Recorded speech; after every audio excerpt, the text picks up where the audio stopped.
Hello guys, আসসালামু আলাইকুম। তো কি অবস্থা সবার? সবাই কেমন আছেন? আশা করছি ভালো আছেন। আলহামদুলিল্লাহ আমিও ভালো আছি। তো এখন হচ্ছে সন্ধ্যাবেলা। এই 10-15 মিনিট আগে ঘুম থেকে উঠেছি। তো প্রতিদিন নিত্যদিনের একটি কাজ হচ্ছে সন্ধ্যার নাস্তা বানানো। মানে এটা হচ্ছে নিত্যদিনের কাজ, এটা তো বানাতেই হবে। আর নাস্তা বানালে তো শুধু হবে না, সাথে চাও করতে হবে। তো এখন হচ্ছে সন্ধ্যার দিকে, মাত্র একটু আগে ঘুম থেকে উঠেছি, উঠে ফ্রেশ হলাম, হয়ে এখন হচ্ছে কিচেনে যাব, সন্ধ্যার নাস্তা বানাবো। তো পুরো ভিডিওটির সাথেই থাকুন, আশা করছি আপনাদের কাছে ভালো লাগে। চলুন আপনাদের সাথে নিয়েই নাস্তা বানাই। আর ভিডিওটি শেষ পর্যন্ত দেখবেন, আশা করছি খুব ভালো লাগবে। আর এই চ্যানেলে আমি আমার ডেইলি লাইফস্টাইল ব্লগগুলো শেয়ার করব, প্রতিদিন কি রান্নাবান্না করি না করি, কি করছি না করছি। তো আমার সাথেই থাকবেন। আর ভালো লাগলে অবশ্যই আমার চ্যানেলটিকে সাবস্ক্রাইব করে দিবেন। আর যারা ফেসবুক পেজ থেকে দেখবেন অবশ্যই পেজটিকে ফলো দিয়ে যাবেন। তো চলুন রান্না করা যাক।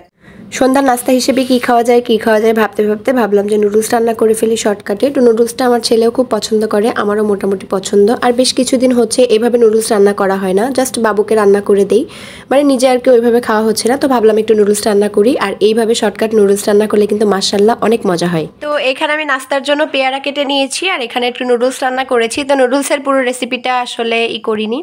তো এই যে নুডলস রান্না করেছি, তো এখন এটা খাবো। তো নুডলসটা কিন্তু মাশাআল্লাহ দেখতেও খুব সুন্দর হয়েছে, আশা করছি মজা হবে। আর এখানে একটু পেয়ারা কেটে নিয়েছি, ঝালের গুঁড়াটা যদিও শেষ হয়ে গেছে। তো এটাই হচ্ছে সন্ধ্যার নাস্তা। তো এই যে সন্ধ্যার নাস্তা নিয়ে বসে গিয়েছি, এখন হচ্ছে আমি নুডলস খাবো। খাওয়ার পরে তারপরে চা করবো, আগে নুডলসটা খাই। তো বাবুকে খাওয়াই দিছি, সে খেয়ে চলে গেছে আর কি। এই যে নুডলস আমার ছেলে খেয়েছে আর কি, ওকে খাওয়াই দিছি আর কি। আমার খাওয়া দেখে আপনারা বুঝতে পারতেছেন যে নুডলসটা অনেক মজা হয়েছে, আসলেই অনেক মজা হয়েছে। যেহেতু আমি কয়েকদিন ধরে নুডলস খাওয়া হচ্ছে না, মানে রান্না করে নিজে খাচ্ছি না, তো হয়তো অনেকদিন পরে খাচ্ছি বলে আরও বেশি মজা লাগছে। যেভাবে রান্না করি ওইভাবেই তো করেছি, বাট আজকে কেন জানি একটু বেশিই ভালো লাগতেছে। তো যাই হোক, আপনাদের সাথে গল্প করতে করতে কিন্তু নাস্তা খাওয়া কমপ্লিট হয়ে গেল। আর সন্ধ্যাবেলা না, সন্ধ্যা হলেই মনে হয় যে কী খাবো কী খাবো, মানে চায়ের পাশাপাশি কিছু কিছু একটা খেতে হবে। মনে হবে যে চা খাওয়ার আগে কিছু একটা খাই, তারপরে হচ্ছে চা খাবো। তো ভেবে চিন্তে তারপরে ভাবলাম নুডলসই রান্না করি, নুডলসই খাই। নুডলসটা বেশ কিছুদিন খাওয়া হচ্ছে না, বাবুকে রান্না করে দেই এমনিতে, ও তো প্রায় নিয়মিতই নুডলস খাই, বাট আমার ওইভাবে খাওয়া হচ্ছে না, তাই হয়তো এত বেশি ভালো লাগতেছে। তো যাই হোক, নুডলস খাচ্ছি, নুডলসটা আসলেই মজা ছিল। আর আমি নুডলস রান্নার মাঝখানে একটু সস দিয়ে দিয়েছিলাম। তো গাইস, আমার হচ্ছে সন্ধ্যার নাস্তা কমপ্লিট। তো সন্ধ্যার নাস্তায় নুডলস খেলাম, পেয়ারা খেলাম, যাই হোক খেয়ে কমপ্লিট করলাম। এখন কি করতে হবে বলেন তো? চা করতে হবে। কারণ যত কিছুই খায় না কেন, চা যদি না খায় তাহলে একদমই ভালো লাগবে না। আর সন্ধ্যাবেলা ঘুম থেকে ওঠার পরেই মাথাটা দেখছি একটু ঝিমঝিম করতেছে। সো তার জন্য এখন চা বানাতেই হবে, চা খেতেই হবে। আর ভেবেছিলাম যে একটু দুধ চা খাবো, পরে ভাবলাম সকালে দুধ চা খেয়েছি, আর এখন যেহেতু মাথাটা একটু যন্ত্রণা করতেছে, তো রং চা খেলে বেশি ভালো হবে, মানে উপকার হবে আর কি।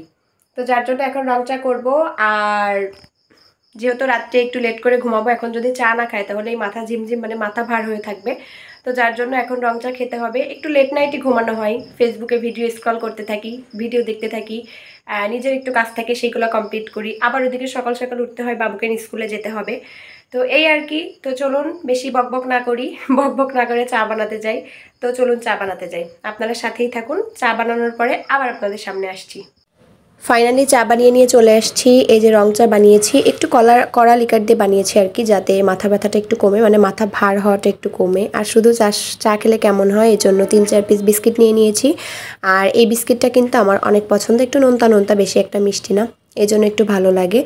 আর শুধু চা খাবো এই জন্য চায়ের সাথে বিস্কিট নিয়েছি, যেহেতু নুডলস খেয়েছি এই জন্য 3 পিস বিস্কিট নিয়েছি।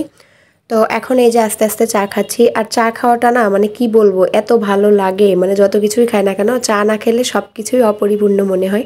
চা খেলে মনে হয় যে সব কিছুর একটা পূর্ণতা পাই আর কি, এটা হয়তো আমার অভ্যাস, তাছাড়া কিছুই না। গাইস, আমার নাস্তা করা কমপ্লিট। তো সন্ধ্যার নাস্তা তো দেখলেনই আপনারা, যে কি কি করলাম, কি কি খেলাম, সব কিছু আপনাদের সাথে শেয়ার করলাম, ছোট্ট একটা ব্লগ শেয়ার করলাম। যে সন্ধ্যাবেলা নিত্যদিনের আমার নাস্তা বানানোর যে ভিডিওটা, ওইটাই শেয়ার করলাম আজকের ভিডিওটা। তো কেমন লাগলো অবশ্যই কমেন্ট বক্সে কমেন্টস করে জানাবেন। আর ভালো লাগলে অবশ্যই আমার চ্যানেলটা সাবস্ক্রাইব করে দিবেন, লাইক কমেন্ট শেয়ার করতে ভুলবেন না। আর যারা পেজ থেকে ভিডিও দেখছেন অবশ্যই পেজটা ফলো দিয়ে দিবেন। তো আজকে এখানেই শেষ করছি, সবাই ভালো থাকবেন, সুস্থ থাকবেন। আপনাদের সবার জন্য অনেক অনেক দোয়ার ভালোবাসা। আল্লাহ হাফিজ।